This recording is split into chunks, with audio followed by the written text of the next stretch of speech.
The Babylonian Brotherhood. As the flood waters receded after the Venus cataclysm, the survivors came down from the mountains and up from within the earth. They settled on the lowlands and plains and began to rebuild.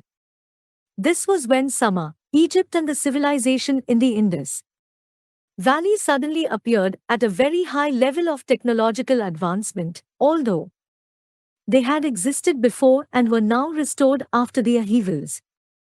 The Sumerian society began at the peak of its development because of this sudden infusion of knowledge, and the white iron race, originally from Mars, expanded out from the Caucasus Mountains and the Near East down into Sumer, Egypt and the Indus Valley, where, as even conventional history agrees, highly advanced societies spontaneously emerged. However, within this white race, and others also, was a genetic stream I will call reptilian or reptile human. Whenever I use the term Aryan, I am referring to the white race. These were the crossbreed bloodlines created from the genetic manipulation of the Anunnaki. The major center for the reptilian bloodlines in the ancient world after the flood waters receded was Babylon in the south of the Sumer region alongside the river Euphrates. A closer look at the evidence appears to date the foundation of Babylon far earlier than previously believed, and it was one of the first cities of the post-flood era. It was here that the mystery schools and secret societies were formed, which were to span the globe in the thousands of years that followed. The brotherhood which controls the world today is the modern expression of the Babylonian brotherhood of reptilian priests and royalty which came together thereafter the flood. It was in Babylon in this post-flood period from around 6,000 years ago that the foundation beliefs, manipulated beliefs of today's world religions, were established to control and rule the people. The founder of Babylon, according to ancient texts and legend, was Nimrod, who reigned with his wife, Queen Semiramis. Nimrod was described as a mighty tyrant and one of the giants. The Arabs believed that after the flood it was Nimrod who built or rebuilt the amazing structure at Baalbek in the Lebanon with its 3 stones weighing 800 tons each.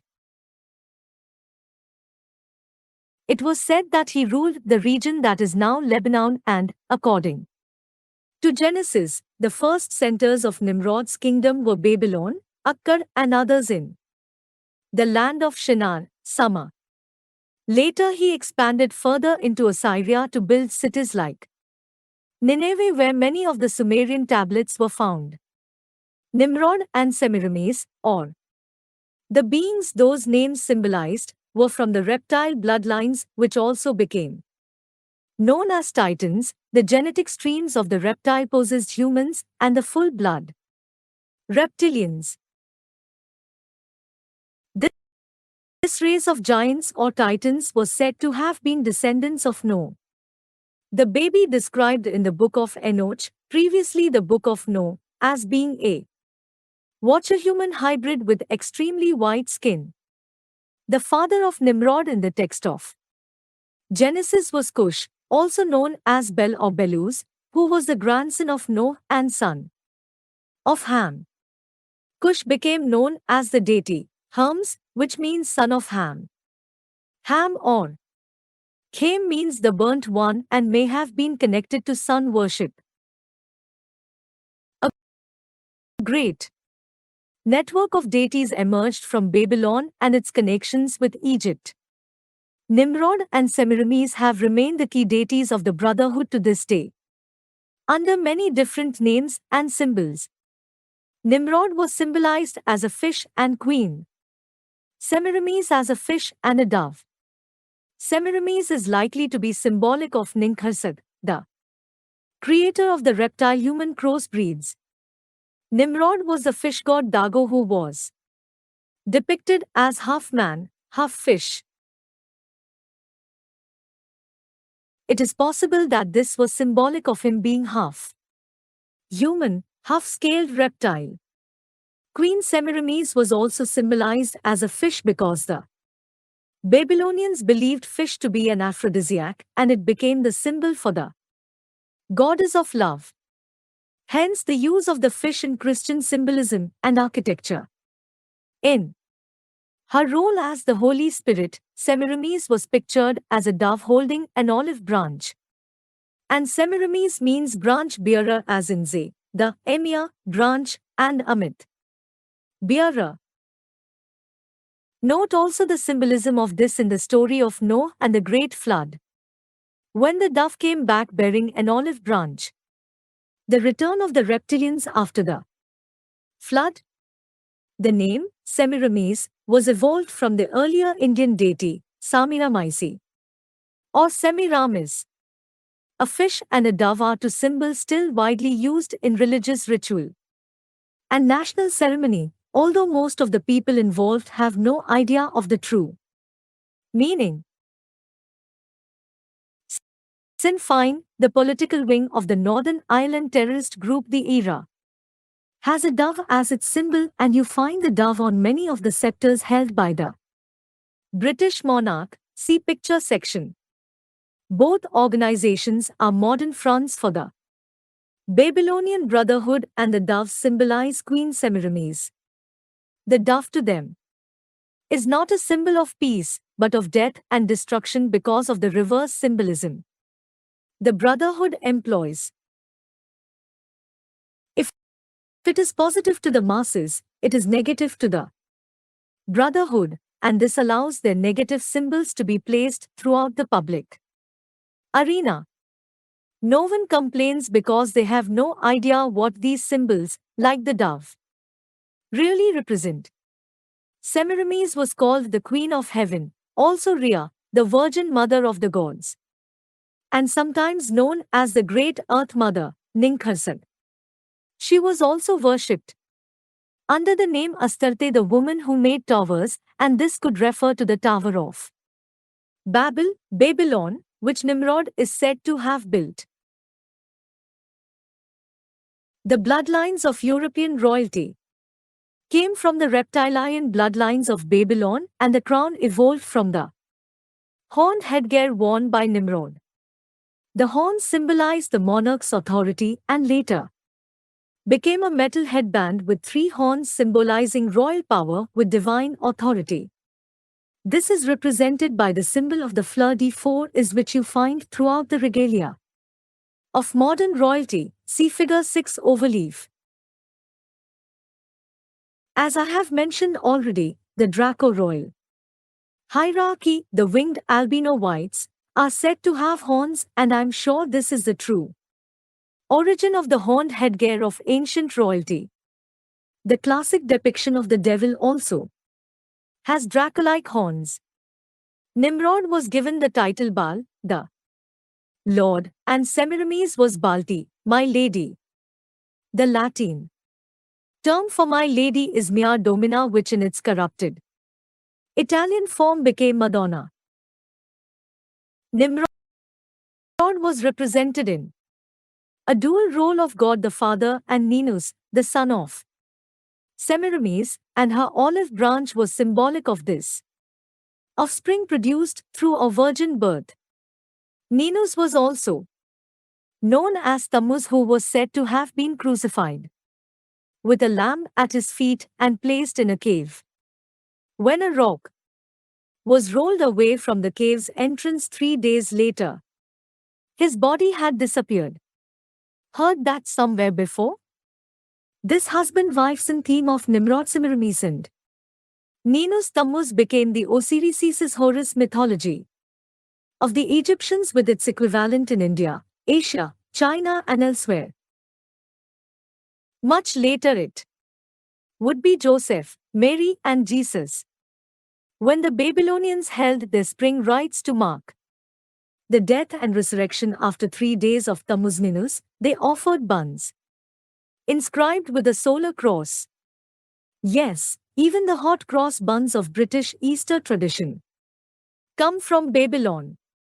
Easter comes from another face of Queen Semiramis Ishtar, and it is from this, and possibly another brotherhood deity, Ashtaroth, that we get the name of Ashtar, as in Ashtar command, a completely manipulated New Age belief in an extraterrestrial hero who has come to save us. The Babylonian myths and symbolism provided the foundations for all the major religions, especially Christianity. The Roman Church was the creation of the Babylonian Brotherhood, and the Pope still wears a mitre shaped like a fish head to symbolize Nimrod. This is also the significance of his fisherman's ring.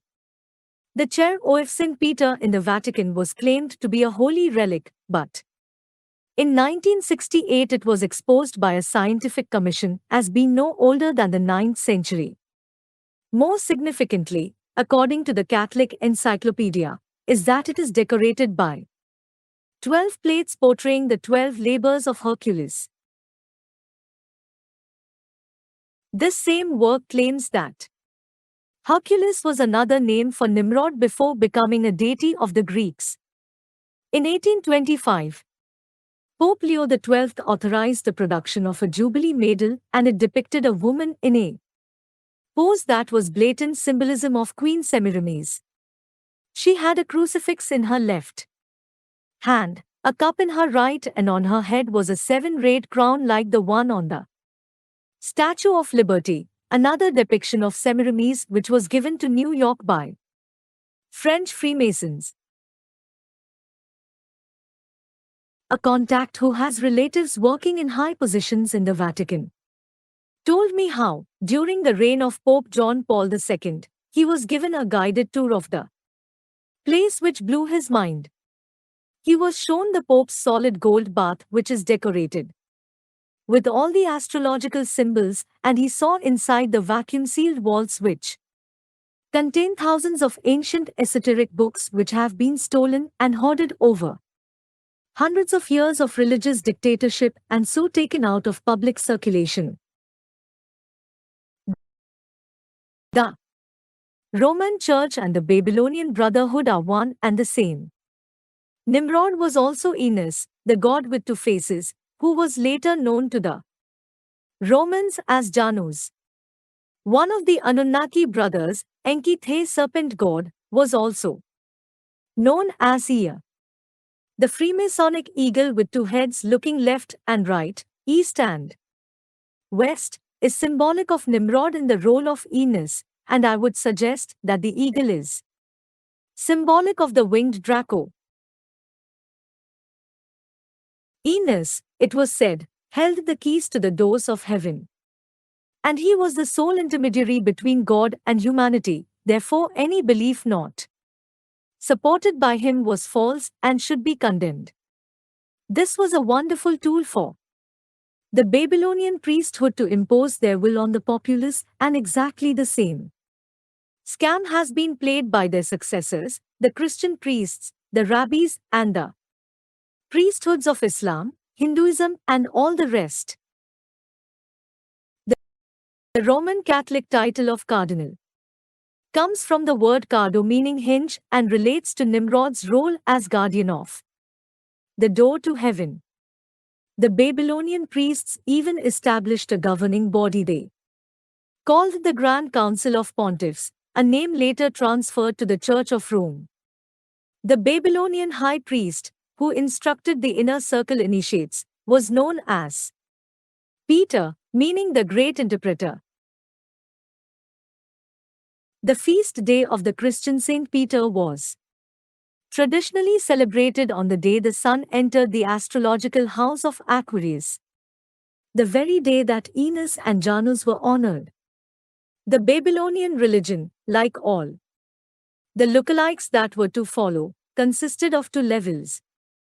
The masses were manipulated into believing superstitions and into taking symbolic stories literally, while the chosen initiates were given the real knowledge on penalty of death if they ever revealed it.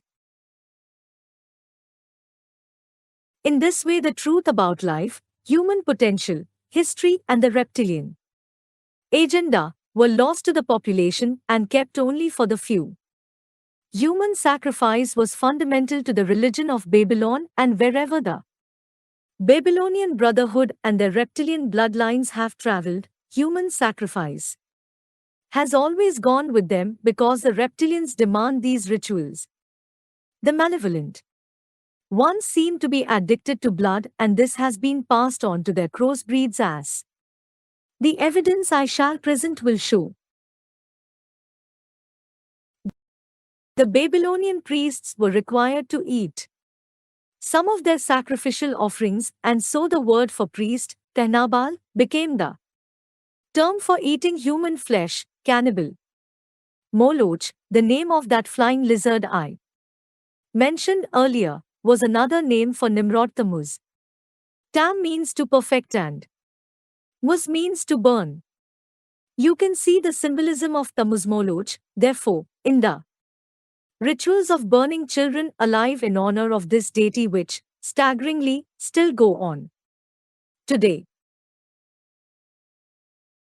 The Beltane ritual, later performed in Britain by the Druids on 1st May Day, involved the burning of children in the belly of a huge wicker effigy of a man.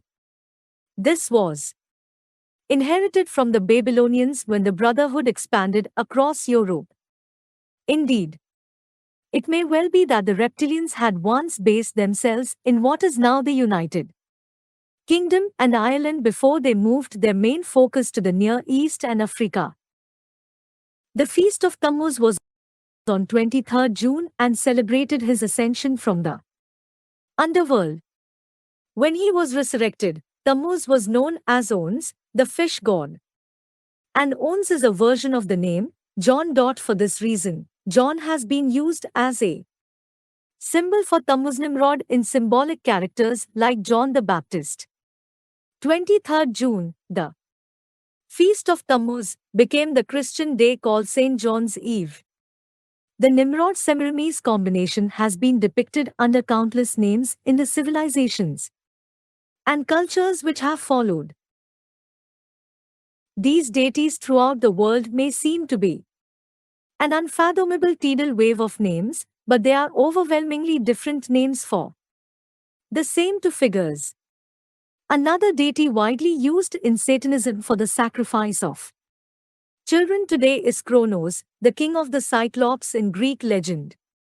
He was known as the tower builder and is almost certainly another version of Nimrod, the builder of the biblical Tower of Babel. The reason the reptile bloodlines are involved in such unspeakable ritual and practice today is quite simply because they always have been. When you follow these bloodlines across history, you find they use the same rituals and sacrifice to the same deities right to the present day. Another passage in the book of Enoch tells of the watchers breeding with human women and the behavior of the offspring they produced. And they became pregnant, and they bore great giants, who consumed all the acquisitions of men. And when men could no longer sustain them, the giants turned against them and devoured mankind. And they began to sin against birds and beasts, and reptiles and fish, and to devour one another's flesh and drink blood. The earth laid accusation against the lawless ones. That passage describes the bloodlines I am highlighting, and they came together in the Babylonian Brotherhood, which has since expanded across the planet. While we look out of our eyes and feel part of this physical world, the reptiles look into this third dimension, much like someone looking through a window.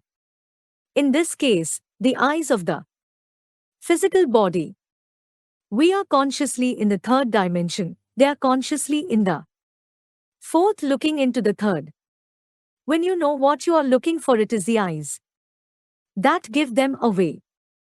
They are dark, piercing, and cold. The reptile fullbloods are not attached to their bodies like humans. They are knowingly using them as space suits to operate in this world, and when one wears out, they simply occupy another. It is from this process of possession by the reptilians and other low vibrational entities that we have the ancient tales, indeed modern ones too, of demons, devils, and evil spirits taking over a human mind and body. It is the reptilians and other consciousness of the lower fourth dimension, the cesspit vibration as I call it, which are summoned during satanic black magic rituals, and it is during these rituals that many unsuspecting puppets are plugged into the reptilian consciousness and taken over. So it was in Babylon, and so it is today. As I revealed in I Am Me, I Am Free, and will elaborate upon in this book, the Brotherhood hierarchy today are seriously into satanic ritual, child sacrifice, blood drinking, and other abominations that would take your breath away. Yes, I am talking about some of the biggest royal, political, business, banking, and media names on the planet. People like Henry Kissinger, George Bush, the British royal family, and many other presidents, prime ministers, and members of royalty. Fantastic? Of course it is, but since when did the truth not sound fantastic in a world of such denial and illusion? Three of the principal elements of the Babylonian religion were fire, serpents, and the sun. I should explain their focus on the sun because it is a vital part of the story. Most of the global population worship the sun for its obvious gifts of heat and light and the effect this had on their crops and well-being. However, within the hierarchy of the Babylon Brotherhood and other elite groups which had the advanced knowledge, they focused on the sun for other reasons too. They understood the true nature of the sun as a multidimensional consciousness which extends across the solar system on unseen frequency levels. Even in this physical dimension, the sun's emissions of magnetic energy are constantly affecting us second by second. The sun has a diameter of some 864,000 miles and contains 99% of the matter in the solar system. It is an immense ball of energy, which works very much like an atomic bomb, and the internal temperature can reach as much as 14 million degrees centigrade. 18. It rotates faster at the equator than at the poles, and therefore the activity and stimulation of the sun's magnetic field is simply colossal. The writer and researcher Maurice Cottrell has made a long and detailed study of sunspot and solar flare activity when the sun is projecting immensely powerful magnetic energy. This has been photographed as gigantic loops of fire, some 100,000 miles high. This energy travels to the Earth on the solar wind, and it can affect computer systems and cause power blackouts. But for the Van Allen belts, the zones of radiation which surround the planet and connect with the Earth's magnetic field, the sun's energy would fry us. Maurice Cottrell studied the sunspot cycles and established short, long, and great cycles of solar activity, as he explains in his book with Adrian G. Gilbert called The Mayan Prophecies. When Cottrell's research was already advanced, he came across the amazing mathematical system of numbers and symbols left by the ancient Maya people in Central America. The Maya claimed to have originated with the gods and recognized a lost island as their former home. Their astonishingly accurate mathematical and astronomical systems and their measurement of time were inherited from much older cultures and ultimately from the extraterrestrials. We have already Seen that Mexican President Miguel de la Madrid claimed that the Mayans were interbred with the reptilians, the iguana race as he put it. Maurice Cottrell was fascinated to realize that the Mayan cycles of human evolution corresponded remarkably with his sunspot cycles of magnetic emissions. Even over thousands of years, they were incredibly close. This is perfectly explainable. Everything is energy. Life is the interaction of magnetic vibrational fields. Change the magnetism and you change the nature of the energy field. Change the energy field and you change the nature of mental, emotional, spiritual and physical life, all of which are energy in different forms. The other planets do this as they circle the sun and affect the magnetic field of the earth. We call this astrology.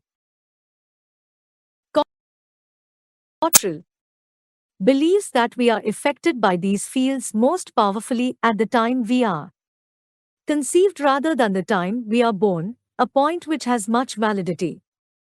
I feel that both powerfully affect us. His research established that sunspot activity corresponds with the human fertility cycles and with the emergence and demise of great civilizations and empires. Scientists have also discovered that humans have an internal clock which is in sync with the sun day. In short, the sun's effect on human life is fundamental and far beyond its obvious contribution of warmth and light. The extraterrestrials knew this in these ancient times, and the sun was viewed with awe. It is the physical and spiritual heart of the solar system, and it came to symbolize the Creator, particularly the male aspects of the creative force. He who is the light of the world. This knowledge of the sun will be a common theme throughout the rest of this book as we journey through history to the present day. It does, however, make the decoding of history a little more complex because the ancients would constantly use sun and astrological symbolism in their stories, and some of the names for their gods would be used to symbolize the sun and the planets. Working out what is literal and what is symbolic is a considerable challenge. I also think that the term sun god has been used to symbolize the extraterrestrials and their crossbreeds, who were said in the ancient texts to have faces which shone like the sun, the shining ones. Imagine the power you would have to advance an agenda and manipulate the human race if you knew the cycles of energy from the sun and other planets and how they were likely to affect human consciousness. You would know when people would be more prone to anger, aggression, fear, doubt and guilt, and therefore when to have your wars, economic collapses and so on. The Brotherhood have always had this knowledge and they use it to great effect today, as I shall document. The Babylonian Brotherhood and its reptilian bloodlines expanded across the Middle and Near East, especially to Egypt, and eventually into Europe and the Americas. I think the early Egyptian civilization after the Venus upheavals was the work of the Aryans from Mars, the Phoenicians, with or without the reptilian Anunnaki. But before 2000 BC, the reptilians were taking over. The royal court of the dragon was founded by the priests of Mendes in around 2200 BC, and this still exists today as the imperial and royal court of the dragon sovereignty. The author, Lawrence Gardner, is the present chancellor of the Imperial Court of Dragon Sovereignty, and his postal address in Devon, England is at Columba House. Columba is equal to Dove is equal to Queen Semiramis. According to Gardner, the name Dracula means son of Dracal and was inspired by Prince Vlad III of Transylvania Wallachia. a chancellor of the court of the dragon in the 15th century. The prince's father was called Dracal within the court. Dracal Draco. Wherever they went, the Babylonian Brotherhood created their own mystery schools to manipulate the population into believing a nonsense and into giving away their power through superstition and fear. At the same time, the higher levels of these pyramid structures communicated the advanced knowledge to those who would serve the reptilian agenda. Where other non-reptilian initiation schools existed, they were infiltrated and taken over by the Babylonian priesthood.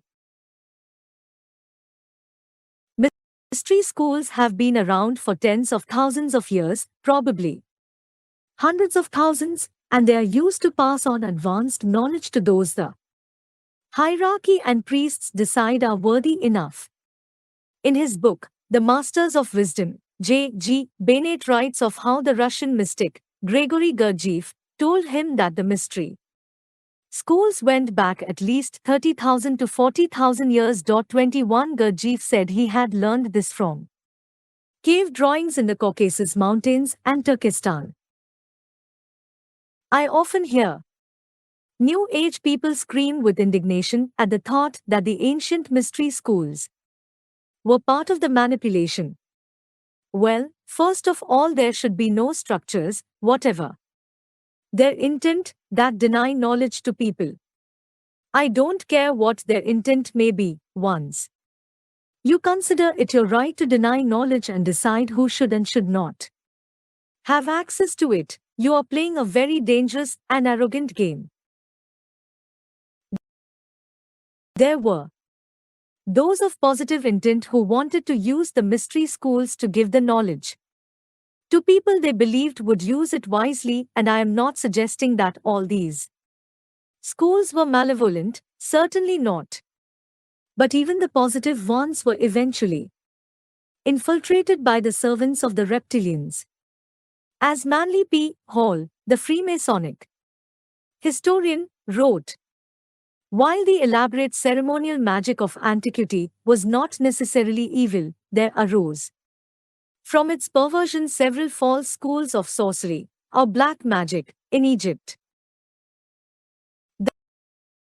The black magicians of Atlantis continued to exercise their superhuman powers until they had completely undermined and corrupted the morals of the primitive mysteries they usurped the position formerly occupied by the initiates, and seized the reins of spiritual government. Thus black magic dictated the state religion and paralyzed the intellectual and spiritual activities of the individual by demanding his complete and unhesitating acquiescence in the dogma formulated by the priestcraft. The pharaoh became a puppet in the hands of the Scarlet Council, a committee of arch-sorcerers elevated to power by the priesthood. 22. The black magicians that Hall says were formerly in Atlantis were, for me, the reptilian human hybrids of what I call the Babylonian Brotherhood. It is their secret society network that now spans the globe and operates in literally every country. It allows the coordination of the agenda across national borders and between apparently unconnected companies and institutions like politics, banking, business, the military, and the media. Knowledge is not good nor bad, it just is. It is how we use that knowledge that is positive or negative. At the upper levels of this network, they know of the true power of the sun, magnetics, and the mind, the effect of the planets on human behavior, how to manipulate time, consciousness, energy, the weather, and so much more. If used malevolently, this knowledge can be incredibly destructive and manipulating, and this is what has happened. At the same time, the reptilians have used their secret societies to create institutions in the public arena such as religions and political parties to suck this advanced knowledge out of circulation. The Inquisition was a wonderful example of this technique. Merely to speak about esoteric matters was to sign your own death warrant. This scam has been so effective that still today, you have Christians condemning esoteric information as the devil when the same knowledge is the very foundation of their religion.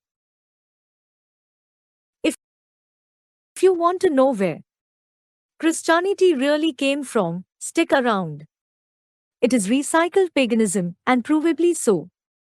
Yet Christianity has been used quite brilliantly as the major vehicle for removing vital knowledge from the public domain. Whenever Christianity and other religions took control of a country or region, the ancient texts and records were removed or destroyed. This took out of circulation the very knowledge the reptilians have used and still use to manipulate an ignorant population. It was also in the name of Christianity that most of the accounts of the true history of humankind have been destroyed, along with knowledge of the influence on human affairs of extraterrestrial races, positive and negative. This allowed an alternative invented history to be written, which has delinked humanity from its origins. Controlling history is so important, because if you manipulate how people see what we call the past, you will influence massively how they see the present. The themes I have highlighted so far, along with the deities and symbols, will travel with us from here to the present day as we follow the expansion of the Babylonian brotherhood across the world. Invariably, the Babylon reptilian full-bloods and hybrids manipulated themselves into the positions of power and influence in the countries where they settled. They had a much higher level of knowledge than most of the people. And, as vehicles for the fourth-dimensional reptilians, there was already a long-term plan to work to the great work of ages as it became known to the Freemasons.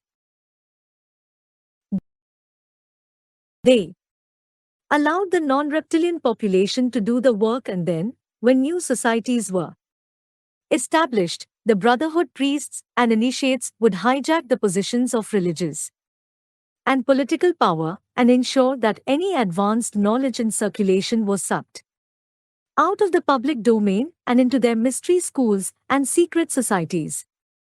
The white race and the reptilian crossbreeds had emerged from the Caucasus Mountains and the mountains of Iran and Kurdistan after the flood to settle in Egypt, Israel, Palestine, and what we now call Jordan, Syria, Iraq, Iran and Turkey, going up to the Caucasus.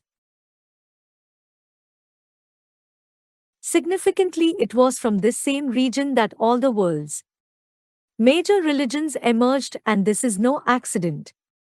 In earlier times, the civilizations of Sumer, Babylon and Assyria were in the general area of what we call Iraq, while Turkey was previously known as Asia Minor and Persia.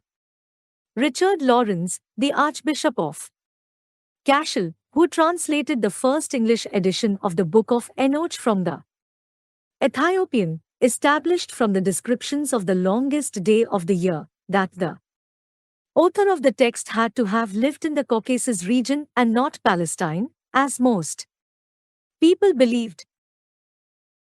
This was where the main reptile-human bloodlines emerged from, and the original text of the Book of Enoch was the much older Book of Noah, the reptilian crossbreed. The Iron Race, as it expanded into new territory, was known under various names, the most significant of which were the Hittites and Phoenicians.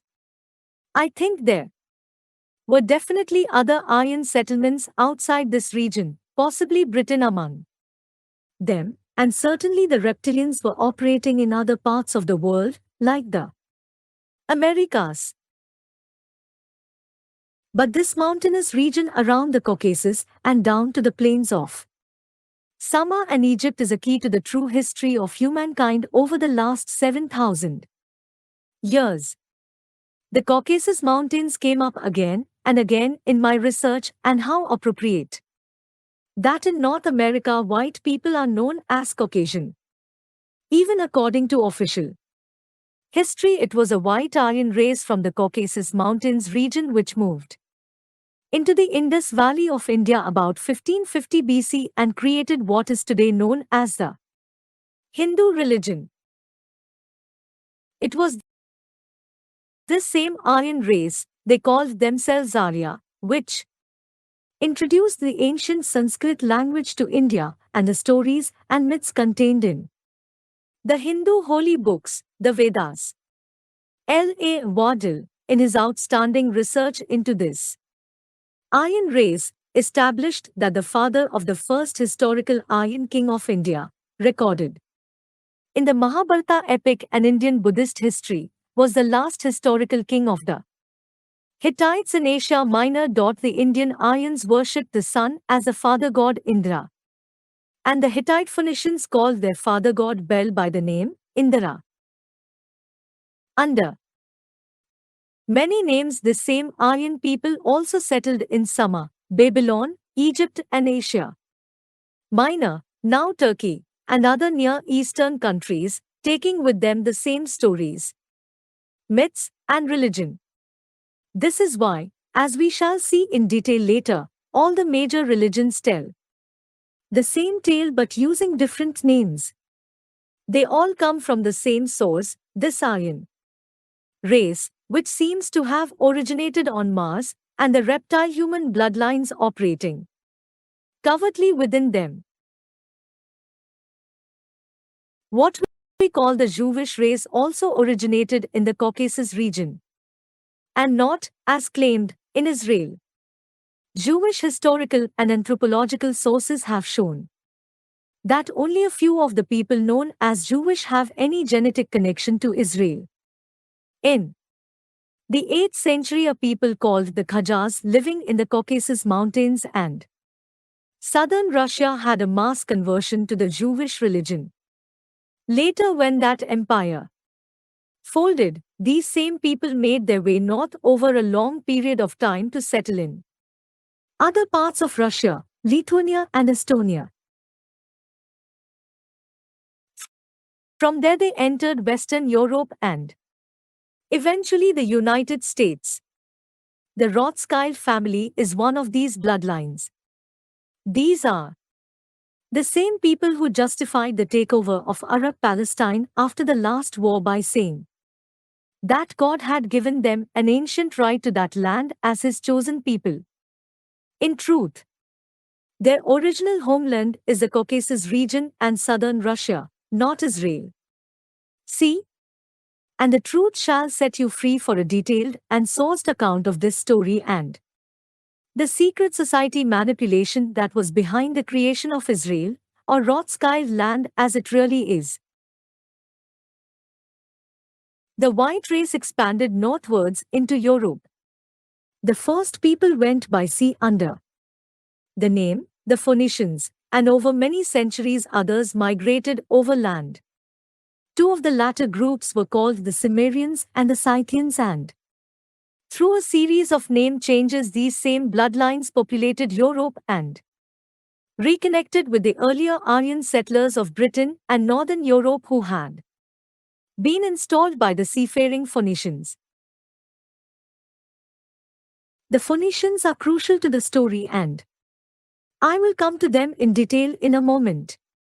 The Cimmerians migrated northwest from the Caucasus and Asia Minor into the countries we now call Belgium, the Netherlands, Germany and Denmark. The Roman historians, Pliny and Tacitus, said that all the people along the coast from the Netherlands to Denmark were the same ethnic group, and this is supported by archaeological evidence which indicates that this people arrived in that region about 300 to 250 BC. Another group of Cimmerians traveled up the river Danube through Hungary and Austria into southern Germany and France. The Romans called them Gauls, and the Greeks knew them as the Celto or Celts. Groups of These Celtic tribes also settled in Bohemia and Bavaria, and others invaded northern Italy. Sallust, the Roman historian, records how Romans were defeated a number of times by the Cimbri, who he says were Gauls. Other Roman historians say the Cimbri were Celts. They were divided into three tribes: the Belgi, the Gauls, central France, and the Aquitaine, southern France to the Pyrenees Mountains. By the 2nd century BC, the Gauls Celts, the White Cimmerians from the Caucasus Mountains and the Middle East, occupied all of Central Europe and northern Italy, and they went on to conquer the whole of that country. Around 280 BC they swept down into Asia Minor and reoccupied the lands of their ancestors. As the historian Professor Henry Rawlinson said, these two great invasions into Asia Minor proceeded from the same identical race, in the first instance called the Cimmerians, and in the second, the Gauls. These invading Gauls based themselves in a place called Phrygia, which became known as Galatia, and it was to these people that St. Paul was supposed to have written in the New Testament's letter to the Galatians. The Cimmerians or Cimbri also settled in Wales, and to this day the name for that country in the Welsh language is Cymru. The Scythians, another Aryan group, also moved north from the Caucasus into Europe, where their name was changed by the Romans to distinguish between them and other peoples. The sacred emblems of the Scythians included the serpent, the ox, fire, and Tho or Theo, the god the Egyptians called Pan. The Romans called the Scythians the Sarmati and the Germani from the Latin word Germanus, meaning genuine. The Scythians were known, therefore, as the genuine people, and of course from Germany we get German and Germany. The name change is confirmed by the writings of the Roman historians Pliny and Strabo. The Anglo-Saxons who invaded Britain were also known as Germani by the Romans. The land called Old Saxony is modern-day North Germany and the Netherlands. Both the Angels and the Saxons came from the same genetic source, the White Cimmerians and Scythians from the Caucasus and the Middle Near East. It is the same with William the Conqueror and his Normans, the last people to invade Britain in 1066 at the Battle of Hastings. The terms Norman and Normandy originate from the Norse, North, men, because they came from Scandinavia to occupy that region of France. The story of the Scandinavian hero Odin says that he came from Usland or Usheim, which just happens to be the lands of Scythia and can be identified in Aryan India. From there about 200 to 300 AD, it is said, Odin led a huge army north to conquer Sweden. His army was called the Svea, and in Swedish that country is still called Sverige, the land of the Svea. Another group of Scythians, who became known as the Sakas, went east from the Caucasus following the trail of the earlier Aryans, and they reached the borders of China by 175 BC. About this time Chinese records tell of a people called the Saiwang or Sokwang, who were forced to flee India. Sokwang means Sakka princes. The records indicate that these Sakka retreated south into India through the mountain passes from Afghanistan, and coins dating from about 100 BC confirm that a Sakka kingdom was created in the upper Indus valleys between Kashmir and Afghanistan. Again, it is not a coincidence that the religion of Buddhism emerged from lands occupied by the Sakka, Aryan Scythians. At least by 500 BC, a tribe called the Sakyas lived in the area where Buddha is supposed to have been born around 63 years earlier. Gautama, Lord Buddha, was called Sakyashina. Sakmuni, the Sakya sage, Sakya the teacher, and the lion of the tribe of Sakya. All this will become highly significant when we look at the single origin of all the major and most minor religions and their heroes. The Scythian Sakka and the Cimmerians. Cymri were in fact all the same people, and this is confirmed by inscriptions scored into the Behistun rock in the Zagros mountains on an old caravan trail from Babylon. The inscriptions were ordered by Darius the Great about 515 BC, and they were written in three languages: Babylonian, Elamite, and Persian.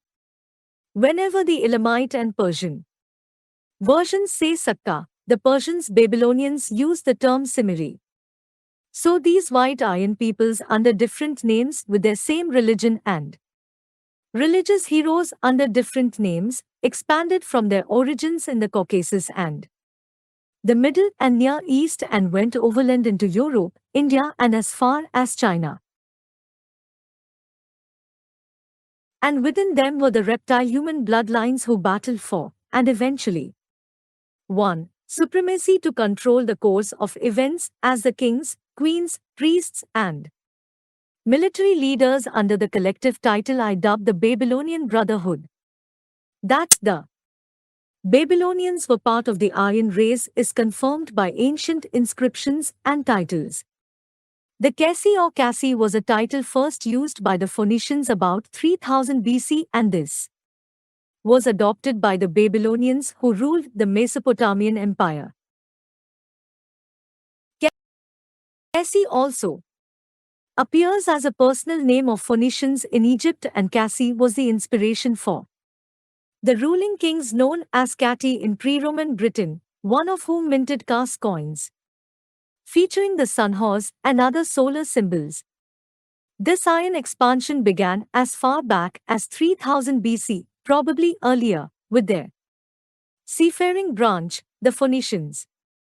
They were a technologically advanced people who have been marginalized by official history, and this has obscured their true identity. They are fundamental to understanding where we have come from and where we are now. It was they who brought both their genetic lines and their knowledge to Europe, Scandinavia, and the Americas thousands of years BC. Their story is told by L. A. Wardle in his book, The Phoenician Origin of Britons, Scots, and Anglo-Saxons. Wardle was a fellow of the Royal Anthropological Institute and spent a lifetime researching the evidence. He shows that the Phoenicians were not a Semitic race as previously believed, but a white iron race. Examination of Phoenician tombs reveals that they were a long-headed iron race and of a totally different racial type to the Semites. The Phoenicians of the ancient world traveled by sea from their bases in Asia Minor, Syria, and Egypt to settle in the islands of the Mediterranean like Crete and Cyprus, and also Greece and Italy. It was the Phoenicians who carried the knowledge which later emerged as the civilizations of Minoan Crete, classic Greece, and Roman Italy. They were also the brains behind much of the Egyptian culture in this period, before it was hijacked by the reptilians. The Egyptians knew the Phoenicians as the Panag, Panasa, and Fenkha. The Greeks called them the Phoenicians, and to the Romans they were the Phoenicians. There is a simple reason why the Egyptians depicted many of their gods with white skin and blue eyes in exactly the same way as other cultures all over the world did. This advanced race, called the Phoenicians, were white-skinned and often had blue eyes. The same as the reptilian human crossbreeds, and the same, it would appear, as the race from Mars. Thus we have the Scandinavian races, which were installed by the Phoenicians and other peoples of the same blood stock and general location. It is also the origin of the Iron Master race nonsense which obsessed the Nazis and the secret societies which created them. The hero of the Freemason secret society to this day is the mythical Hiram Abiff, the so-called builder of King Solomon's temple. Abiff is supposed to have been a Phoenician, the grandfather of the famous Egyptian pharaoh Akhinte. The father of Tutankhamun was a Phoenician high priest. The phoenix, the mythical bird of Egypt, was in fact the sun bird of the Phoenicians, the emblem of the sun god. Bil or bell, and as it has been later symbolized, a peacock or an eagle. Evidence has emerged in recent years about pyramids on Mars when the NASA scientists, Vincent DiPietro and Gregory Molinar, discovered 6 enormous pyramids like those in Egypt. In the Cydonia region of Mars. It would make sense that the same Martian race with the same knowledge would also build pyramids when they came to Earth, and the same can be said of the Anunnaki if, as Zechariah Sitchin speculates, and I agree, they had settlements on Mars. The Phoenicians were not confined to the Mediterranean and the Middle East. They landed in Britain around 3000 BC, and unmistakable Phoenician artifacts have been found in Brazil, as well as possible Egyptian remains in the Grand Canyon in America. The Phoenicians landed in the Americas thousands of years before the manufactured photo opportunity, better known as the journey of Christopher Columbus. The reason that the native legends of the Americas speak of tall white gods coming from the sea, bringing advanced knowledge, is because that is precisely what happened, if you forget. The gods bit. They were the iron race and the reptilians from the east landing in the Americas thousands of years ago, the same iron race or gods who the Sumerians said gifted them their civilization after the flood. This is also why the later white invaders who followed Columbus were astonished to find that the native peoples of the American continent had the same basic religious stories and myths as they had. This is perfectly explainable now.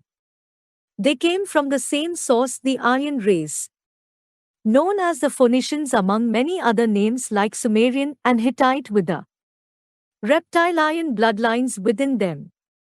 There also seems to have been a direct reptilian invasion in the Americas way back. The evidence of an advanced race who knew the Americas existed comes with centuries-old maps like the Hadji Ahmad Portolan map, compiled in 1519, which depicts the North American continent with a wide causeway connecting Alaska and Siberia. There is also an accurate drawing of an ice-free Antarctica. The arrival of the Iron Phoenicians in Britain also corresponds with the building of the great stone circles and observatories like Stonehenge and Avebury in Wiltshire, although some researchers say they were built much earlier. The advanced Phoenician Sumerians, who had a highly developed knowledge of astronomy, astrology, sacred geometry, mathematics, and the Earth's magnetic force line network known as the global energy grid, had all the knowledge necessary to build these great structures. L.A. Waddell said that he found Sumerian markings on one of the stones at Stonehenge. Professor Alexander Thong, Emeritus Professor of Engineering Science at Oxford University from 1945 to 1961, discovered that the ancients who built Stonehenge knew about Pythagorean geometric and mathematical principles thousands of years before Pythagoras was born. Thom explained in his 1967 book, Megalithic Sites in Britain, that the stones not only formed geometric patterns in and around the circle, they also aligned to features in the surrounding landscape and to the positions of the sun, moon, and prominent stars at particular times, particularly where the sun appeared or disappeared at the equinox or solstice, and where the moon was at the extreme positions of its cycle. It was a gigantic astronomical clock, he said. But it is more than that. It is a receiver and transmitter of energy. The Earth's magnetic grid, or grids, consist of lines of magnetic energy known as ley lines, meridians, or dragon lines to the Chinese. Where these lines cross, the energy spirals into a vortex. And where many lines cross, you have a massive vortex of energy. These are the power places, the sacred sites of the ancients who knew of this system. The vortex, or spiral, is a constant throughout the universe. Our galaxy is a spiral, water spirals downwards. Hair grows in a spiral at the crown, the DNA molecule which carries our genetic blueprint is a double spiral. Brian Disborough, my scientist friend from California, told me there is a point on one of the Earth grids, the Hartmann grid as it is called, where 12 of these force lines meet and go down into the Earth. Where was that? I asked. A place called Avebury in England, he said. The very place the advanced Phoenician Sumerians chose to build their stone circles at least 5,000 years ago, along with a series of surrounding sites, including Silbury Hill, the biggest human-made mound in Europe, and others like West Kennet Long Barrow. These form a sort of circuit board at the heart of the energy grid which fundamentally affects the nature of the Earth's magnetic field. I lived near Avebury for 2 years, and it is an incredibly powerful place. If you are sensitive to energy, it is also the area where most of the crop circles, or more accurately, crop formations, have appeared, particularly the most complex of them. Even more interesting is the apparent connection between Avebury and Mars. The best-known researcher of the apparently man-made structure called the face on Mars and an area of that planet known as Cydonia is the American Richard C. Hoagland. He has been a science journalist, a director of planetariums in West Hartford and New York, and an advisor at the NASA Goddard Space Flight Center. Hoagland produces evidence in his book, Monuments on Mars, that the alleged face and the pyramids are part of a vast area built to align with the sunrise on the Martian summer solstice 500,000 years ago minus 50,000 years before the estimated arrival on Earth of the Anunnaki.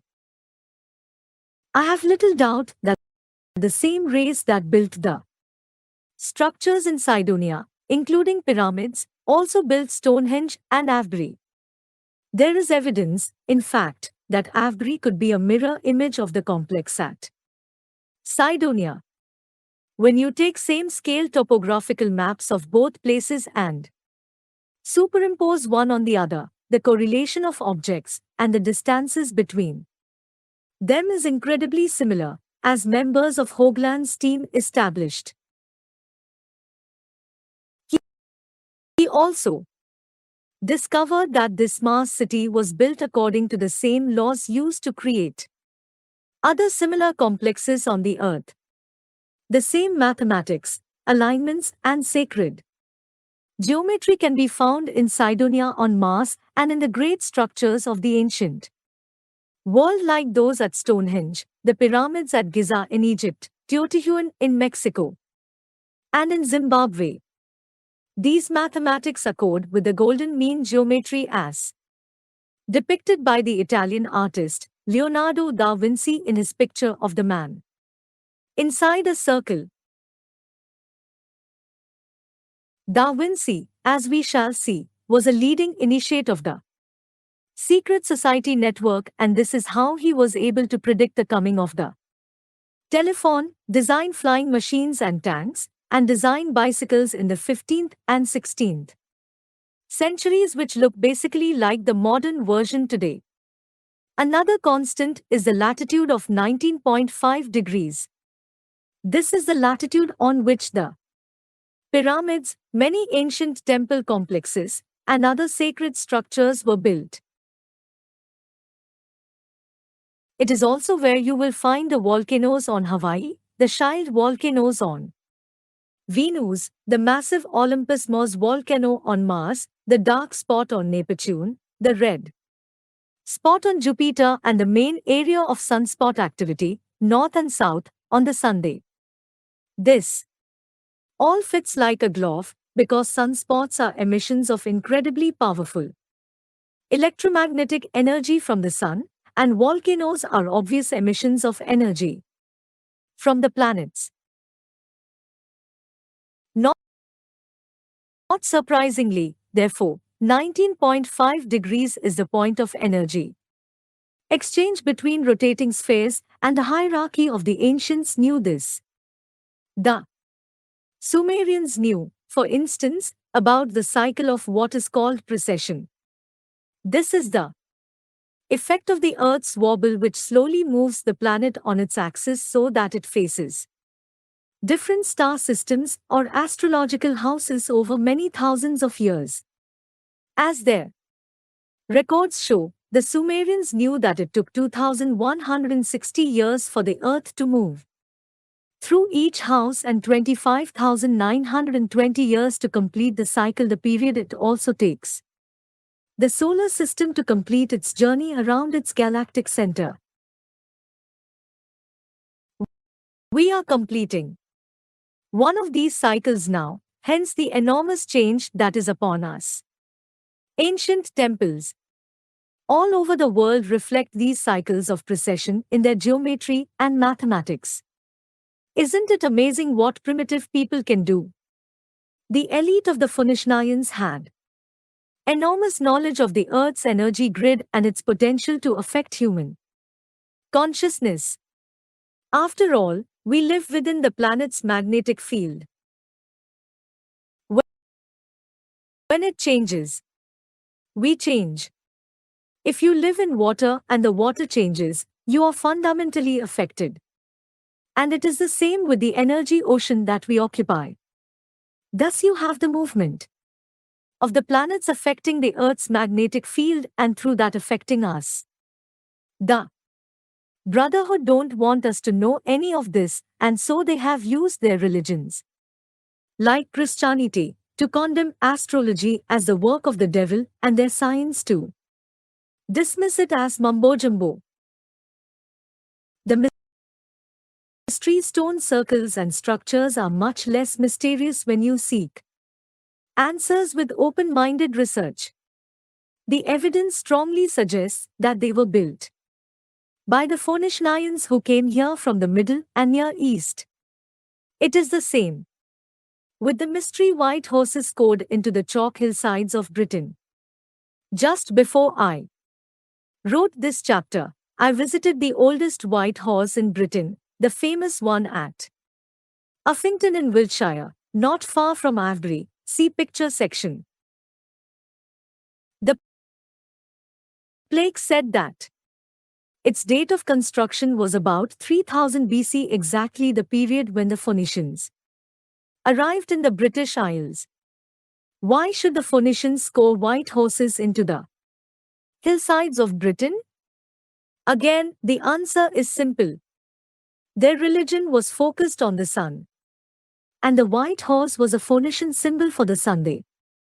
The great stone circles and structures throughout Britain, like Stonehenge and Avebury, were built with the knowledge held by the ruling and priestly classes of the Phoenicians and the Babylonian Brotherhood, which infiltrated and eventually controlled the Iron leadership. This knowledge included the ability to use sound and other techniques too.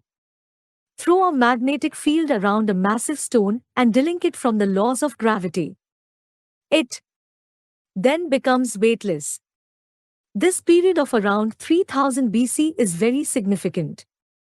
While the Phoenicians were at work in this period in Britain and elsewhere, the pyramids at Giza in Egypt have also been dated to around 3000 BC using the latest carbon dating methods.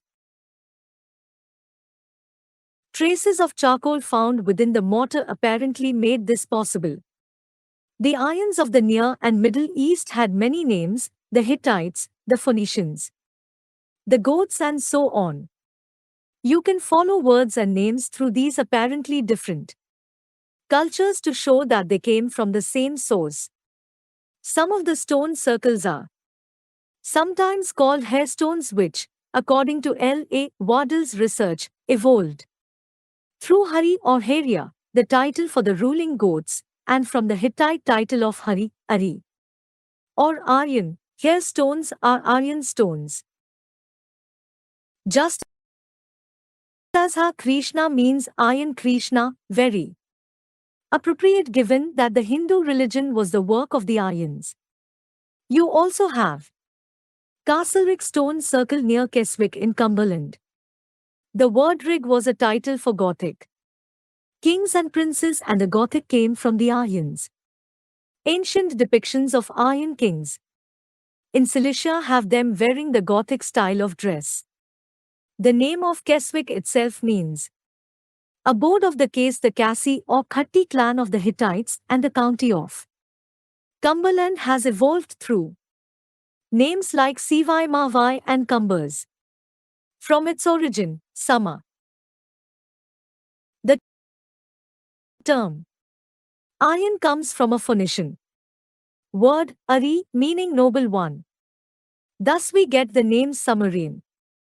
An aristocracy or aristocracy. The lion has always been a major symbol through the ages, because it was an Aryan symbol for the sun and was often placed at the entrances to temples and sacred places. Hence the lion-bodied sphinx, which also relates to the astrological sign of Leo, again considered in astrology to be the sign ruled by the Sunday. The whole foundation of British culture and legend came from the Phoenicians. The famous legend of St. George and the dragon comes from St. George of Cappadocia, the Phoenician center in Asia Minor. The battles between St. George and the dragon could well have been symbolic of the Martian reptilian conflicts, which seem to go back a very long way. The Red Cross of St. George, England, and the crosses of St. Andrew, Scotland, and St. Patrick, Ireland, and the ensigns of Scandinavia were all carried as sacred standards of victory by the Phoenicians. The Red Cross was the fire cross, a Phoenician symbol for the sun, as was the swastika, later used by the Nazis. A swastika can be seen on a stone dedicated to the Phoenician sun god Bel, which was found at KriDack in Scotland and was used to decorate the robes of their high priestesses. I read that the name swastika comes from the swastika, the Phoenician sun symbol, on the Phoenician KriDack stone in Scotland and on the robe of a Phoenician high priestess. The Sanskrit word swasti, which means well-being, and it was considered a positive symbol until the Nazis turned it around and made it a symbol of destruction. L.A. Waddell translated the markings on another stone in Scotland, the Newton stone in the Dumfries and Galloway region, to be Phoenician Hittite and dedicated to their sun god Bel or Bil. The classic British symbol of Britannia comes from the Phoenician goddess Bharati. Look at how the Phoenicians depicted Bharati and how the British depict Britannia, one of the major centers of the Iron Hittite Phoenicians, was Cilicia in Asia Minor, and here Bharati was worshipped as Parathia and later Diana. So, Diana and Britannia originate from the same source. Bharati was the queen goddess figure of the Phoenicians, as Bharat was the god king. These are possibly names for the Babylonian deities Nimrod and Semiramis. The royal elite clan of the Aryans were called the Bharats, and this is why you find the term Bharat or Brihat in the ancient Indian culture, as you do with Britain and British. The Indian Vedas say that King Bharat gave his name to the dynastic race of which he was the founder, and so it is from him that the fame of that dynastic people hath spread so wide. 35 Parat, Prat and Pridi are some of the other derivatives of Bharat. The original form was Bharatana or Brithadana. The suffix ana in Hittite Sumerian means one. Ana in fact evolved into the English word one and the Scottish ane. Bharatana or Briton therefore means one of the Bharats. It is the same with many other countries occupied by this white race. The name Iran comes from the earlier Ariana or Aran, which means land of the Aryas or Aryans. The Indian Vedas also acknowledge the goddess Bharati, and she was known as Brihad the divine. They say her special place was on the Saraswati river, which happens to be the modern Sarus River in the Hittite Phoenician land of Cilicia. The river entered the sea at Tarsus, the alleged home of St. Paul in the New Testament, a work written in accordance with Aryan sun myths. Also, these Phoenicians and Aryans worshipped the serpent, and the shape-shifting reptilians called the Nagas were the serpent gods of the Hindus. The Vedas, inspired by the Aryans, tell how the serpent humans, the Nagas, could cause fantastic damage and instant death.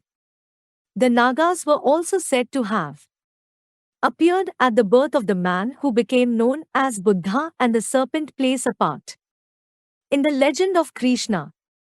The Roman name for Bharati was Fortune, after her legend as the goddess of fortune. They depicted fortune in the same way as the Phoenicians symbolized.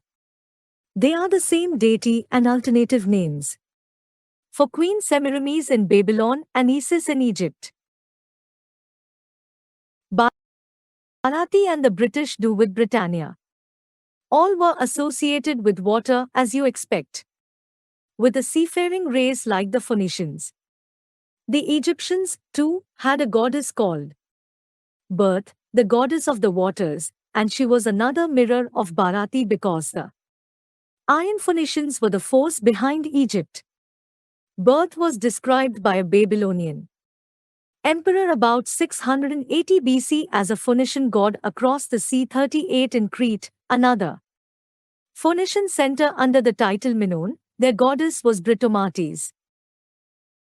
She was a Phoenician goddess according to Greek and Roman legend, Bharati in other words, and the divine daughter of Phoenix, the king of Phoenicia. Britomatis became identified with the goddess Diana, a major deity of the ancient world, and like her she was armed for the hunt. As Earl Spencer made a point of emphasizing at the funeral of his sister Diana, Princess of Wales, she was named after the ancient goddess of hunting. The early British kings called themselves and their race the Catti, and this appears on their coins. The Iron Hittites of Asia Minor and Syria Phoenicia called themselves the Catti or Khatti. The race of Aryans who left the Caucasus to rule India were known as the Khattio. The term khatti evolved through the Hebrew and English translations into the Hittites of the Old Testament. Kasi or Cassi was the title used by the first Phoenician dynasty about 3000 BC and was adopted by the Babylonian dynasty. Not surprising because these were different branches of the same people. The ancient Indian epic king lists name some of the same people named in the Mesopotamian king lists. And the pre-dynastic civilizers of early Egypt also turn out to be of the Aryan race. We are looking at the same people here, no doubt whatsoever, and within this race are the reptilian bloodlines which have increasingly held the reins of power from the ancient world to the present day. As L. A. Waddell points out, the English, Scottish, Irish, Gaelic, Welsh, Gothic and Anglo-Saxon languages, and their writing, and the entire family of Aryan languages, derive from the Aryan Phoenician language via the Hittite and Sumerian. About half of the commonest words used in the so-called English language today are of Sumerian, Cyprian or Hittite origin with the same sound and meaning. Sumerian, the language of the gods, is the parent language for most of the world, although I think it originated somewhere else even further back in history. Maybe Atlantis or even the area today called the British Isles. As Waddell says, I had recognized that the various ancient scripts found at or near the old settlements of the Phoenicians, and those known as Cyprian, Caria, Aramaic or Syrian, Lycian, Lydian, Corinthian, Ionian, Cretan or Minoan, Pelasgian, Phrygian, Cappadocian, Cilician, Theban, Libyan, Celto-Iberian, Gothic runes, etc., were all really local variations of the standard Aryan Hitto-Sumerian writing of the Aryan Phoenician mariners, those ancient pioneer spreaders of the Hittite civilization along the shores of the Mediterranean and out beyond the Pillars of Hercules to the British Isles. 39. Official history asks us to believe that the people of Britain were savages who were civilized only after the Romans came. This is not true, and in fact the Romans said the opposite. Roman records say that the Britons were generally civilized and their customs much the same as the Gauls. Of course they were. They were the same people with the same origins. The Britons used gold money and there was trade with the European continent, as British coins of the period found they have confirmed. It was only the people of the interior of Britain, still uninfluenced by the Phoenician culture closer to the coasts, whom the Romans regarded as uncivilized when they arrived. Many of the roads regarded as Roman were not built by the Romans at all. They were pre-Roman roads which they repaired. The Romans admired the efficiency of the British armies, particularly their use of war chariots. You won't be surprised to know by now that these famous British chariots were the same as those used by the Hittites or Kati described by the Egyptian pharaoh Ramses to around 1295 BC at the Battle of Kadesh, a Hittite Phoenician port. In about 350 BC, 3 centuries before the Romans arrived, the explorer and scientist, Pythias, sailed around Britain and mapped the land scientifically with latitudes. Pythias was a native of Phoca in Asia Minor, Phoca deriving from Phoenicia, as did an adjoining port called Phonis. By this time the Phoenicians had organized the tin trade from their mines in Cornwall in the west of England across Gaul, France to Marseilles, from where it was taken by sea to the lands of the Mediterranean and Aegean. The first Phoenician tin port in Cornwall was Ictus or Street. Michael's Mount in Penzance Bay. Saint Michael, one of the great heroes of Christianity, was in truth a Phoenician deity.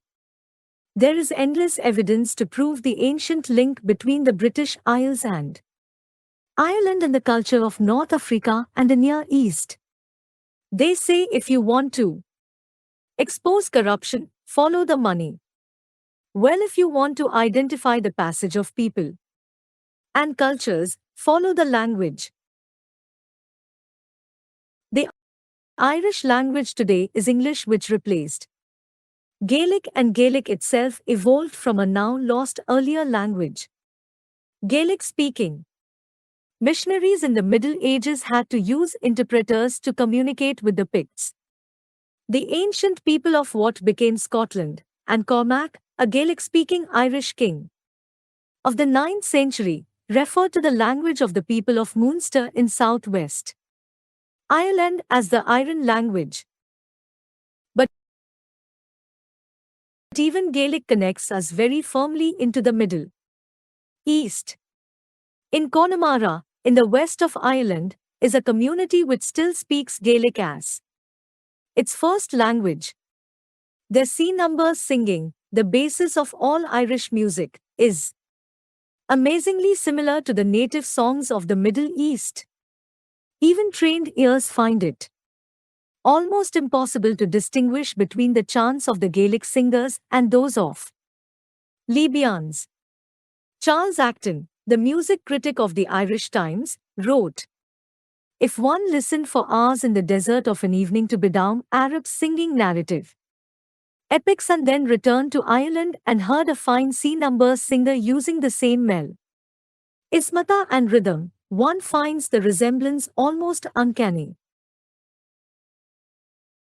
So, too, if one listens to Canto Jondo, there were major sea trading routes between Ireland and Spain and North Africa in ancient times through which the passage of bloodlines, knowledge and culture was transported. The Spanish Arch in Galway in the west of Ireland commemorates this, as does the Connemara dancing known as the battering, which is virtually the same as Spanish flamenco. The stick dance performed by the Wexford mummers in Ireland is of North African origin. The word mummer comes from Mohammedan. The Irish symbol, the harp, came from North Africa, and so did the name of that other classic symbol of Ireland, the shamrock. Any three-leaf plant is known in Egypt as a shamrock. The rosary beads, the symbol of devout Roman Catholics, come from the Middle East and are still used by the Egyptians. The word nun is Egyptian and their garments are from the Middle East. According to our boys, Juvenville, the author of a work called Cours de littérature celtique, the Irish were known as Egyptians in the Middle Ages. There are obvious connections between Irish books and those of the Egyptians. They employ the same styles of illustration, and the colors used in the Irish Book of Kells and Book of Durrow are of Mediterranean origin. The red used in these books came from a Mediterranean insect, the Kermococcus vermiho, and others came from a Mediterranean plant, the Chrysophora tinctoria. The crossed arms pose of many Egyptian portrayals of their god, Osiris, can be seen in Irish manuscripts. The Irish sweaters made on the Isle of Arran carry, according to at least one expert on the history of knitting, designs first given to them by Egyptian Coptic monks. The main blood group of Aryan is different from most of the Irish population. The old Irish sailing craft called pukin was invented by the North Africans and used on the Nile. Excavations at Navan Fort, near Armagh city, found remains of the Barbary ape estimated to have lived about 500 BC. The Barbary ape today is mainly associated with Gibraltar, but its home in 500 BC was North Africa. Libyan dragonskins, mercenaries, were believed to have been at large in Ireland 2000 years ago. In the 2nd century, the geographer Ptolemy, who lived in Alexandria, could name 16 tribes in Ireland. The Irish sport of hurling is mirrored by the game called takot in Morocco. Irish ritual was, like all the cultures inspired by the Phoenician Ions, focused on the Sunday. The earth mound at Newgrange in Ireland has a narrow passageway of some 62 feet which is perfectly aligned with the sun as it rises. On December to LST 22 ND, the winter solstice. So much so that the golden sunlight fills and illuminates the whole passage and the chamber at the center.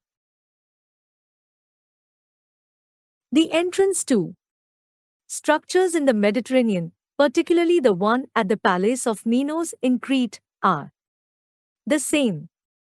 The distinctive round towers of Ireland are, according to some Orientalists, of Phoenician origin. Again, all this fits perfectly into the story I am revealing here. The Phoenicians came from the Middle and Near East, one of the global centers for the Anunnaki reptilians, and, according to the research of Professor Philip Callahan I mentioned earlier, the round towers are aligned with star systems in the northern sky, especially Draco. The connections between Ireland and the Berbers of Morocco deserves a special mention. They are a light-skinned mountain people, some blue-eyed and blonde-haired. They are associated with the Atlas Mountains, which are themselves associated with Atlantis and named after Atlas, a son of the legendary ruler of Atlantis, Poseidon. Berber art has many similarities to the Irish version, and anyone speaking Gaelic could comfortably understand the Berber tongue. The main Berber clans like Emtir, Entuga and Emgil are obvious origins or derivatives of the island Scottish Mactir, MacDougall and MacGill. The term Mac means children or child of Anda. Arabs use the term Bini, as in Bini Emtir, which means the same. Missionaries who first explored the lands of the Berbers found that they used bagpipes, as do the Irish and Scots. Early invaders of Ireland were known as the men with the leather bags. An Irish goatskin drum found in Kerry is a twin of the Moroccan drum, the bindil. The violin and the guitar also originate in North Africa. The Viking wing of the Ions invaded Ireland and founded many towns, including the present capital city of Dublin. But, not surprisingly, in the light of the evidence you have been reading, the famous Viking galley with the high front and stern was a Phoenician design used by the Egyptians. Rock carvings at Newgrange appear to depict this design thousands of years earlier. The name Idris is well known in Wales, and the saints and kings of the Muslims have been called Idris for centuries. In the British Museum is a Muslim coin, a gold dinar, which has the name Offa stamped upon it. Offa was the king of Mercia in England in the 8th century, and he is said to have built the 120-mile earth wall between England and Wales known as Offa's Dyke. The name Wales comes from Welas, meaning land of foreigners.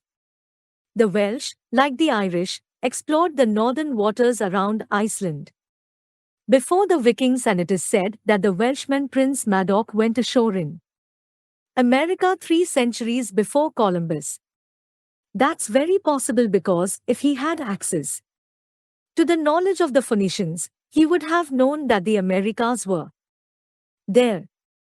The Venerable Bede of Cimbri said they were an Eastern people who migrated after the flood from the lands of the Bible to the British Isles. When the Irish settled in parts of Wales and Cornwall, some of the displaced people moved to Armorica, now Brittany, on the French coast. There you find the fantastic forest of standing stones called Karnak, a name which comes from Karnak in Egypt. The Breton language is a mixture of Old Welsh and Cornish Aryan. Brittany means Little Britain and relates again to Bharat and Bharati.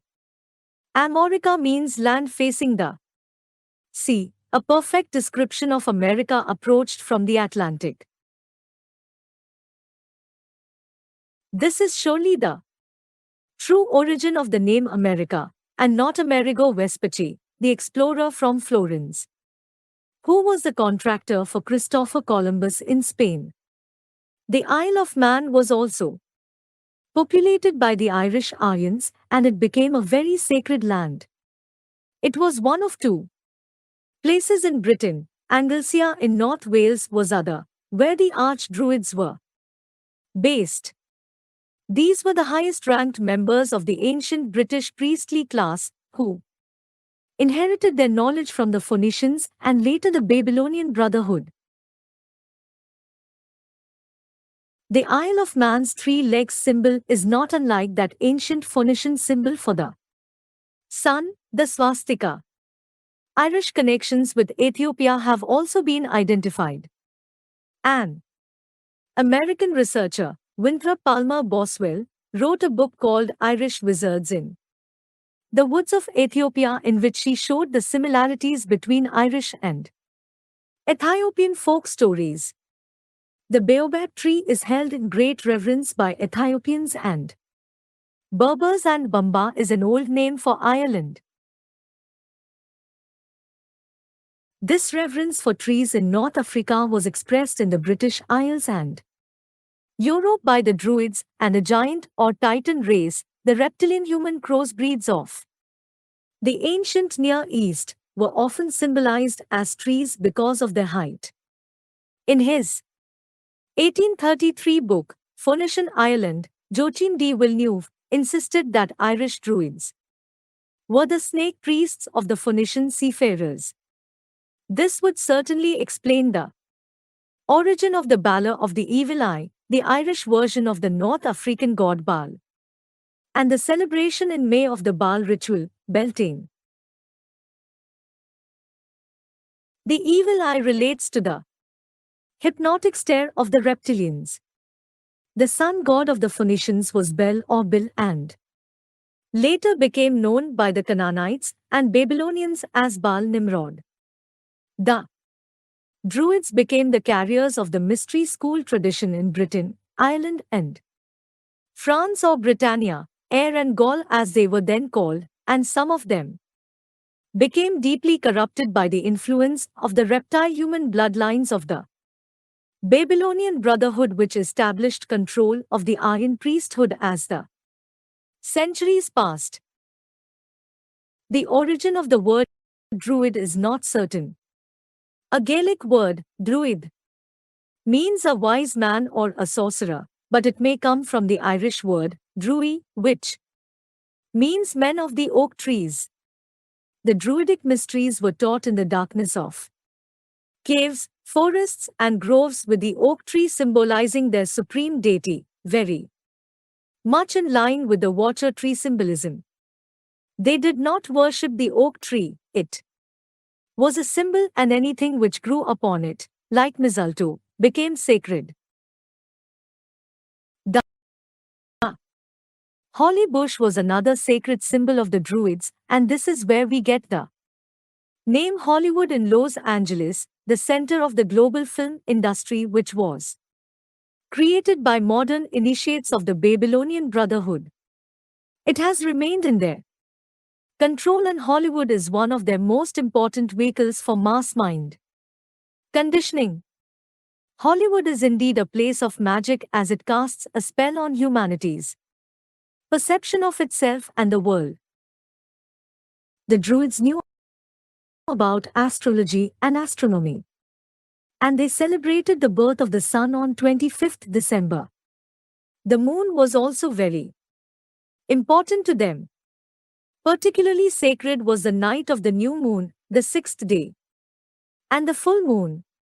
As with the blue degrees of modern Freemasonry, the Druid initiates were divided into three groups. The teachings given to each level in the forest groves of ancient times and the Freemasonic temples of today are virtually the same. The first level of the Druid school was the ovate who was dressed in green, the Druidic color for learning. The second was the Bard, who wore sky blue representing harmony and truth.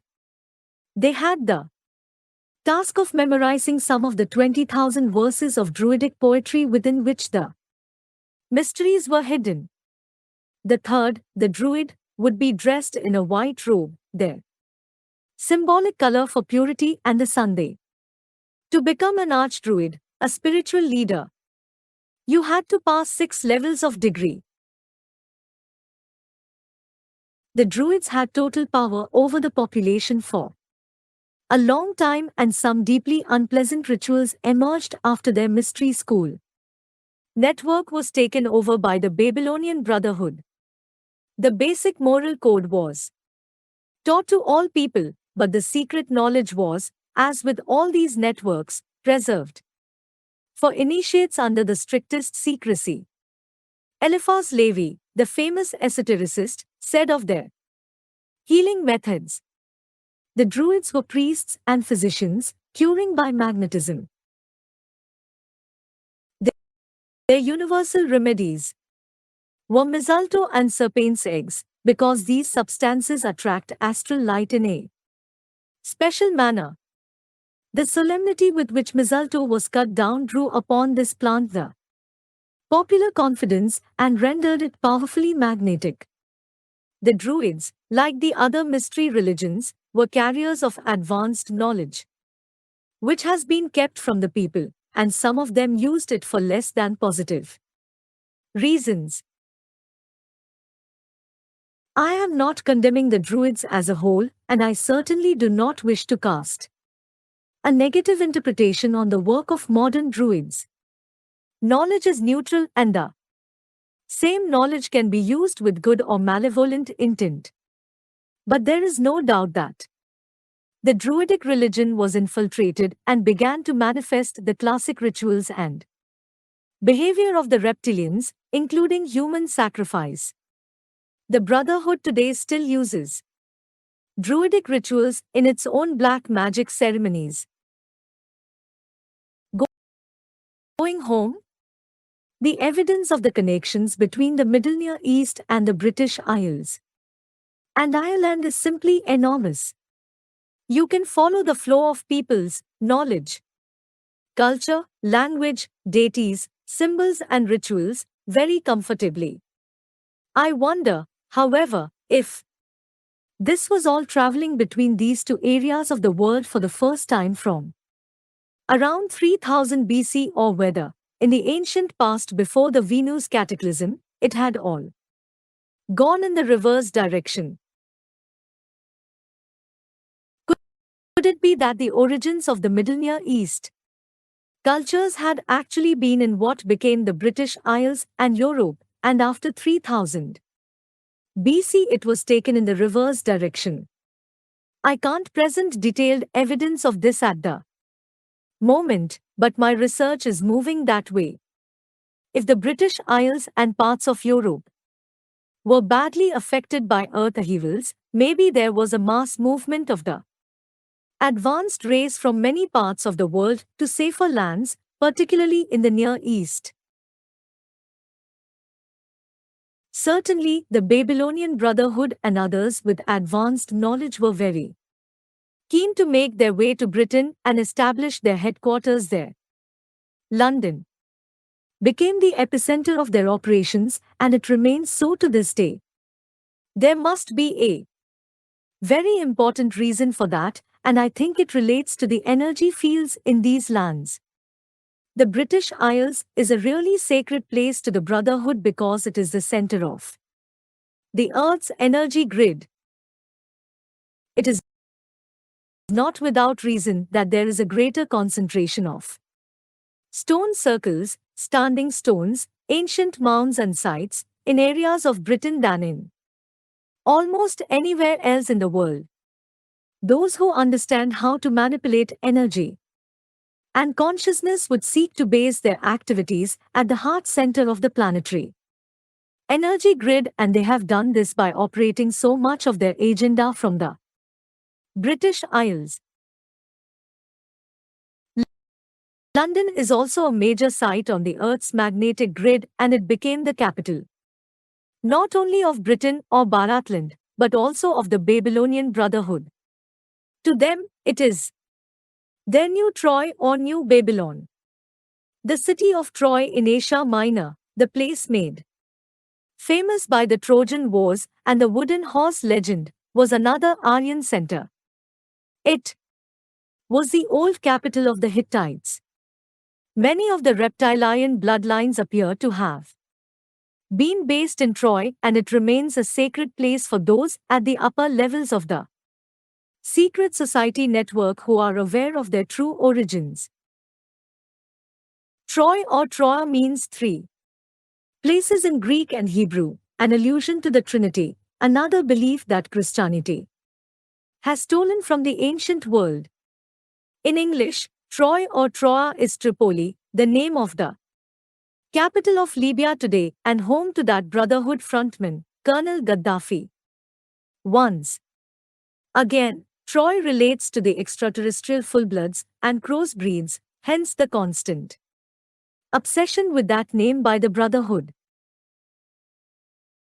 In the Iliad epic, believed to have been written by the Greek poet Homer, it states that Troy was founded by Dardanus, the son of the Greek god Zeus, who was a titan, the reptilian bloodline. Zeus was depicted as both an eagle and a serpent. He was said to have been born in Arcadia, in Sparta, and after the Trojan War many Spartans migrated into what is now France. Terms like New Troy, therefore, relate to centers for these same bloodlines. Most people don't realize that London was founded as the New Troy. After the destruction of Troy around 1200 BC, the story goes that Aeneas, born of a royal bloodline, fled with the remnants of his people and settled in Italy. There he married the daughter of Latinus, the king of the Latines, and through this line later emerged the Roman Empire. According to many traditions, the grandson of Aeneas, a man called Brutus, landed in Britain around 1103 BC with a group of Trojans, including some from colonies in Spain. They refer to Britain as the Great White Island after the white cliffs which abound on the south coast. In the southwest of England is the town of Totnes in Devon, a short distance inland from Torbay, the oldest seaport in the area. Here there is a stone called the Brutus stone on which, the legend says, the former Trojan prince stood after he first landed. Welsh records say that Brutus was met by 3 tribes of Britons who proclaimed him king. Brutus founded a city he called Troa, New Troy. The Romans would later call it Londinium. London became the operational center of the empire of the Babylonian Brotherhood, and it still is, along with Paris and the Vatican. In the King Arthur stories, London or New Troy is Tronavent, King Arthur's eastern gateway city, and King Arthur's Camelot apparently means Martian city or city of Mars. Artifacts discovered by the German archaeologist Heinrich Schliemann at the site of ancient Troy contained many of the markings found on British megalithic stones. They were also decorated with the swastika, the Phoenician iron symbol of the Sunday. Once again, they were the same people. All the white peoples are, and it is the white race which has taken over the world, quite demonstrably. Just Look around you at who controls all the reins of global power. White people. And within this race and others, going back to antiquity, are the reptile bloodlines, who are today centered on London, New Troy, or more appropriately New Babylon. The bodies of these elite bloodlines are occupied or controlled by the reptiles of the lower fourth dimension, and most of the lesser Aryan hierarchy have no idea that this is so. I will focus on this reptilian Anunnaki network and chart it into the modern world when we have considered the truth about the religions which the reptilians have used so effectively to batter the human race into mental, emotional, and spiritual submission.